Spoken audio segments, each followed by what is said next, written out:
समस्त प्राणियों के हृदय में विराजमान परमात्मा को नमस्कार है।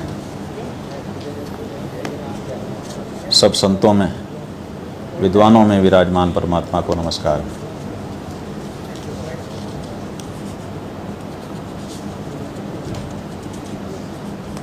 बड़ी दुख का विषय है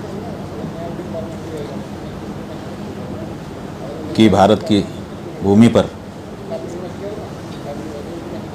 भारत की संस्कृति के विरुद्ध आचरण कदम कदम पर अब दिखाई देने लगे हैं।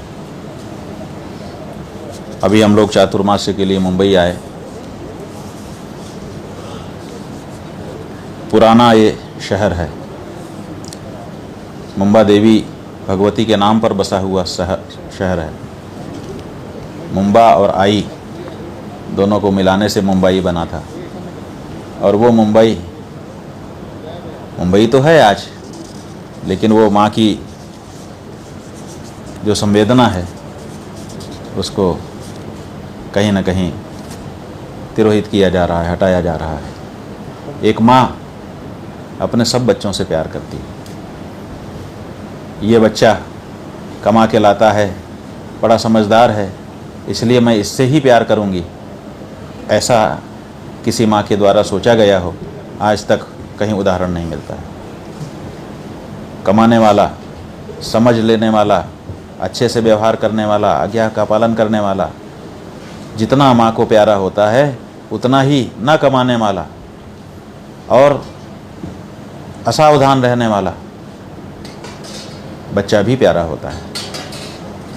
और इसी बात को, माँ के इसी हृदय को लेकर के भारतीय संस्कृति का निर्माण हुआ, जिसमें सब प्राणियों के लिए अपार करुणा और स्नेह सम्मिलित था। यही कारण है कि महात्मा गांधी ने जब प्रवचन किया तो उन्होंने क्या कहा? उन्होंने कहा किसी देश की संस्कृति कितनी विकसित है, अगर इस बात को आप जानना चाहते हैं तो वहाँ के पशु पक्षियों को देखो। अगर पशु पक्षी वहाँ पर प्रसन्नतापूर्वक जीवन यापन कर रहे हैं, इसका मतलब है कि उस देश की संस्कृति बहुत ऊंची है। ये विचार कि सारी दुनिया मनुष्य के लिए बनाई गई है, इसलिए मनुष्य को अधिकार है कि वो पहाड़ को चाहे तो तोड़ करके मैदान बना दे, वो नदी को चाहे तो बांध करके जहाँ चाहे वहाँ मोड़ दे, वो चाहे तो किसी पशु पक्षी को काट करके खा ले, ये अधिकार नहीं दिया गया है। भारतीय संस्कृति में कम से कम इसको स्थान नहीं है। लेकिन ये जो मनुष्य मात्र के लिए पूरी सृष्टि बनाई गई है, ऐसा विचार अब भारत में भी आता दिखाई दे रहा है। और इसीलिए मुंबई जैसा शहर भी बदल रहा है। क्या बदलाव हुआ? देखिए, यही मुंबई है जहाँ पर लोग सनातन धर्म के शास्त्रों के अनुसार जीवन यापन करते हुए रहते थे। सनातन धर्म में क्षेत्र देवता का निवास और उसकी पूजा का विधान बताया गया है। इसीलिए जिस क्षेत्र में हम रहते थे वहाँ पर एक न एक देवी देवता को हमने स्थापित किया और कहा ये देवता ही इस क्षेत्र के अधिदेवता हैं। जैसे मुंबई, यहाँ मुंबा आई, मुंबा देवी वो क्षेत्र देवता बन करके बैठी। और इसी तरह से अन्य क्षेत्रों में भी हम करते हैं। यही नहीं, देव पूजा के साथ साथ हमारा धर्म कहता है कि अन्नाद्यादेह संविभागो भूतेभ्यश्च यथार्हतः। अन्न आदि का पहले भोजन करने के पहले संविभाग करे, बंटवारा करे। किसके लिए? भूतेभ्यः, सब प्राणियों के लिए। चींटी के लिए आटे का चूरा डाल दिया जाता है, चींटों के लिए गुड़ का टुकड़ा डाल दिया जाता है, चीनी का बुरादा डाल दिया जाता है। कुत्ते के लिए, कौवे के लिए, कबूतर के लिए कच्चे दाने डाल दिए जाते हैं। और बलि वैश्व देव के द्वारा सब देवताओं का तर्पण किया जाता है, अतिथि का सत्कार किया जाता है, और तब जाकर के कोई सनातनी स्वयं भोजन करता है। पंचमहायज्ञ इसी को कहते हैं। अब ये पंचमहायज्ञ की जो परंपरा थी उसको बम्बई के लोग पालन करते थे कि नहीं, इसका क्या प्रमाण है?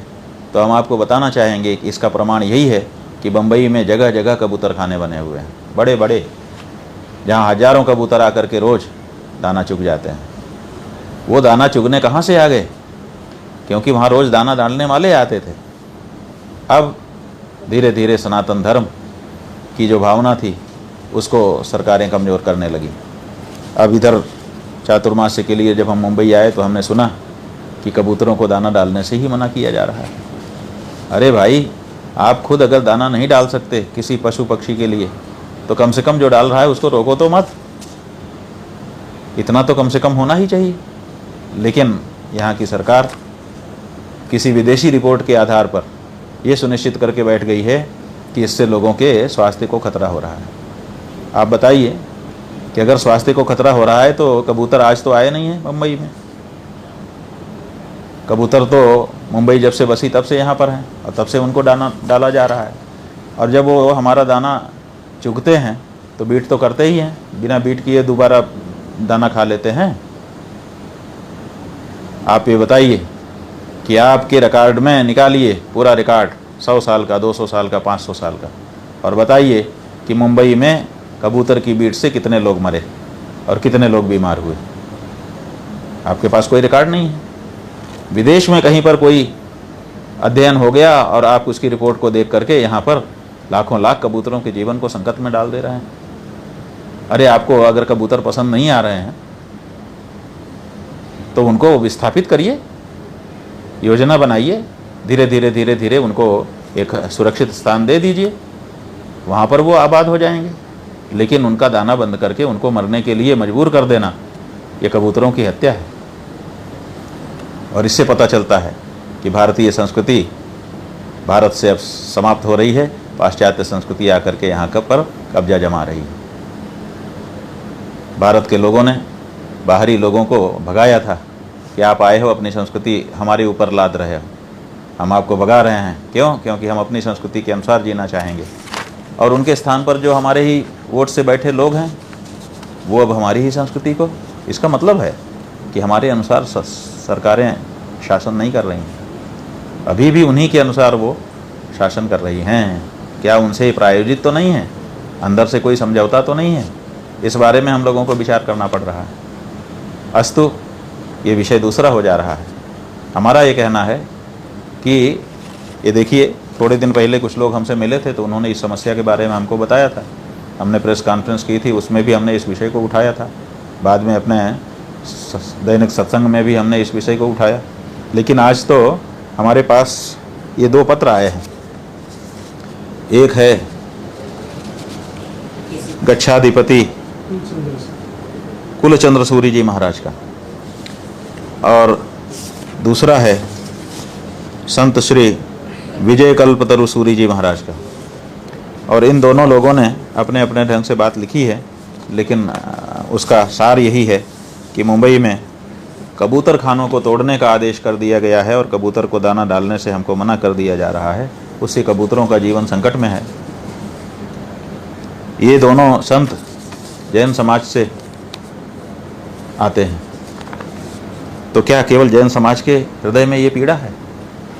नहीं, ये कबूतर को केवल जैन समाज के लोग दाना नहीं डालते रहे हैं, ये हम हिंदुओं के द्वारा भी दाना डाला जाता रहा है। और इसलिए ये उतनी ही पीड़ा, जितनी जैनों की पीड़ा है, उतनी ही हमारे हिंदुओं की भी ये पीड़ा है कि हमारे पूर्वजों ने जिनको दाना डाल करके पोसा, आज उन्हीं को हमारे रहते तड़प तड़प करके भूखे मार डालने के लिए दबाव डाला जा रहा है। इसको स्वीकार नहीं किया जा सकता है। हम सभी सनातन धर्मियों से, उसमें जैन भी आ गए, उसमें हिंदू भी आ गए और उसमें दूसरे भी आ गए, कई रूप में अपनी पहचान लोग बना चुके हैं। उन सब से अनुरोध करना चाहते हैं कि आपकी जो भी पहचान आपस में हम लोग बना करके काम कर रहे हों, लेकिन हमारी असली पहचान तो भारतीय संस्कृति ही है ना। और भारतीय संस्कृति में सबको लेकर के, सबको सुखी करते हुए सर्वे भवन्तु सुखिनः की भावना व्यक्त की गई। तो जिस देश में कबूतर दुखी रहेगा, उस देश में मनुष्य कैसे सुखी रह लेगा? अरे हम हिंदुओं को याद दिलाना चाहेंगे कि आप पुराण पढ़ो। आपका जो चक्रवर्ती राजा था शिवी, उसके सामने एक दिन एक कबूतर आकर के गिरा, पीछे एक बाज आया था, वो उसको झपट्टा मार करके खाना चाहता था। राजा ने कहा छोड़ दो, ये हमारे शरणागत है, इसको हमारे सामने तुम नहीं मार सकते हो। बाज ने कहा हमें क्या दिक्कत है, हमें तो भूख लगी है। हमें आप भोजन दे दीजिए, अपना मांस काट करके दे दीजिए, हम उसी को खा करके पेट भर लेंगे। राजा शिवी ने कहा कि बिल्कुल। तराजू लगाया गया, कबूतर की तौल का मांस काट करके शिवी ने दे दिया। कहते हैं, वहाँ लिखा हुआ है कि कबूतर जो है वैसे हल्का नहीं था जितना समझा जा रहा था कि पाव 2 पाव का होगा। कबूतर के लिए शिवी के अंग पे अंग कटने लग गए और तब भगवान प्रकट हुए। कहने का मतलब ये है कि हमारे यहाँ का राजा इतना संवेदनशील होता था कि एक कबूतर को बचाने के लिए वो अपना मांस काट करके दे देता था। और आज के राजा कबूतरों को मारने के लिए, मर जाने के लिए मजबूर करने के आदेश पर चुप बैठे हुए हैं। ऐसा नहीं होना चाहिए। हम इस समय के जो हमारे मुख्यमंत्री महाराष्ट्र श्रीमान फडणवीस जी हैं, उनसे भी, जो हमारे 2 उप मुख्यमंत्री हैं उनसे भी, और समाज के जो भी प्रबुद्ध लोग हैं, संवेदनशील लोग हैं, उनसे भी, जीव दया के प्रति संवेदना रखने वाले संगठनों से भी, और एक एक भारतीय संस्कृति से प्यार करने वाले व्यक्ति से अनुरोध करना चाहते हैं कि ये अनर्थ मत होने दीजिए, कबूतरों को इस तरह से मरने के लिए मत छोड़िए, बहुत बड़ा पाप होगा और उसकी भरपाई नहीं की जा सकेगी। हाँ, अगर इससे कोई समस्या है, पहली बात तो यह है कि विदेशी शोध के आधार पर कोई निर्णय लिया जाना ठीक नहीं। इसलिए मुंबई के संदर्भ में यहाँ के वैज्ञानिकों की एक समिति बनाई जाए कि भाई उसका क्या यहाँ के मानव जीवन पर प्रभाव पड़ रहा है, उसका अध्ययन कर ले। 1 महीने में कर ले, 2 महीने में कर ले, 4 महीने में कर ले। इतना बड़ा निर्णय हमको लेना है, समय लगा करके अच्छे से इस बारे में हमारे वैज्ञानिकों के द्वारा अध्ययन हो जाए और उस अध्ययन के बाद जो ज़रूरी हो वो सब किया जाए। मनुष्यों का जो जीवन है वो भी हमारे लिए बहुत कीमती है। ऐसा नहीं है कि हम कबूतरों के लिए परेशान हैं और मनुष्यों के लिए परेशान नहीं है, केवल आप मनुष्यों के लिए परेशान हो। लेकिन हमारा ये कहना है कि मनुष्य के लिए सबको मार दिया जाए, ये बात ठीक नहीं है। इसलिए मनुष्य जीवित रहे, स्वस्थ रह करके, प्रसन्न रह करके जीवित रहे, उसके लिए भी हम तैयार हैं। इसके लिए एक अध्ययन यहाँ के वैज्ञानिकों के द्वारा किया जाना चाहिए। न्यायालय विचार कर रहा है, 7 तारीख को डेट पड़ी हुई है, ऐसा भी बताया गया। हम न्यायालय से भी अनुरोध करना चाहेंगे कि एक कमेटी फॉर्म कर दे जो शीघ्रातिशीघ्र इस बारे में अच्छा सा अध्ययन करके हमको बताए। केवल मुंबई की बात नहीं है, और भी जगह होंगे। अगर नुकसान होता होगा तो सब जगह के बारे में हम कोई एक देशव्यापी नीति बनाएंगे। लेकिन किसी भी कबूतर को मरने के लिए छोड़ दिया जाना बिल्कुल सही नहीं होगा। और इस तरह से तुगल की फरमान जारी करके कि बिल्कुल दाना डाल ही नहीं सकते हो, लोगों की भावनाओं का भी और उनके प्राणों का भी अपमान नहीं किया जा सकता है। तो इस बारे में सबको सोचने की आवश्यकता है। ये जो सभा जैन समाज के लोग कर रहे हैं, हम इसमें अपने प्रतिनिधि भी भेज रहे हैं। हमारे शिष्य दंडी स्वामी भी जाएंगे, हमारे गौ सेवाधीश पंडित किशोर दवे जी भी उसमें जाएंगे। हमारी तरफ से जो भावना है उसको उस सभा में भी प्रकट करेंगे। और जो लोग भी इस बारे में आवाज़ उठा रहे हैं, हम उनको आश्वस्त करना चाहेंगे कि उनके इस संघर्ष में, क्योंकि उनका संघर्ष बहुत ऊंचा है, इसलिए ऐसे नैतिकता के पैमाने पर ऊंचे संघर्ष में सहभागी होकर के हम भी अपने हृदय को तृप्ति देना चाहेंगे। तो हम आपके साथ हैं, आप इस संघर्ष को आगे बढ़ाइए। न्यायालय नहीं सुनता है तो भी कोई बात नहीं है, हम उससे ऊंचे न्यायालय में जाएंगे। अगर उससे ऊंचे वाला न्यायालय भी नहीं सुनेगा तो हम जनता की अदालत में जाएंगे। लेकिन अपनी आँखों के सामने किसी को इस तरह से भूख से छटपटा करके मरता नहीं देखना चाहेंगे। और उस पर भी वो जिसको हमारे पूर्वजों ने रोज़ दाना डाल डाल करके उसकी पीढ़ियों को पोसा हो, अब हमारे समय में अगर वो बच्चा तड़प तड़प करके भूख से मरेगा तो ये किसी भी दशा में हमारे देखे जाने लायक नहीं है। हम नहीं देखना चाहेंगे इस दृश्य को, इसलिए ये संघर्ष तो करना ही पड़ेगा। हम बिल्कुल ये साफ कर देना चाहेंगे, स्पष्ट कर देना चाहेंगे नीट कि किसी सरकार के विरोध में, किसी बीएमसी जैसी संस्था के विरोध में या किसी अधिकारी के विरोध में, किसी के भी विरोध में हम ये बात नहीं कर रहे हैं। हम भारतीय संस्कृति के पक्ष में और अपने सनातन धर्म के पक्ष में कर रहे हैं। इसलिए इसमें कोई बुरा ना माने। और अधिकारीगण से भी हम अनुरोध करना चाहेंगे कि आप इसमें हमारी भावनाओं के साथ जुड़ करके सहयोग करिए, क्योंकि आप भी हमारे ही घर के हैं। ठीक है, नौकरी करने के लिए कहीं पर भी खड़े होकर के अपना काम आप कर रहे हैं, लेकिन आपका जो हिंदुत्व है आपकी जो धर्म भावना है, भारतीय संस्कृति के प्रति आपके हृदय का जो असीम प्यार है, वो कहाँ चला जाएगा। तो उसको तो आप बनाए रखेंगे। तो सबसे हम सहयोग की अपेक्षा कर रहे हैं, किसी के विरुद्ध कोई बात नहीं कह रहे हैं, लेकिन बड़ी गंभीरता से कह रहे हैं कि इस बात को सुनिए। नारायण।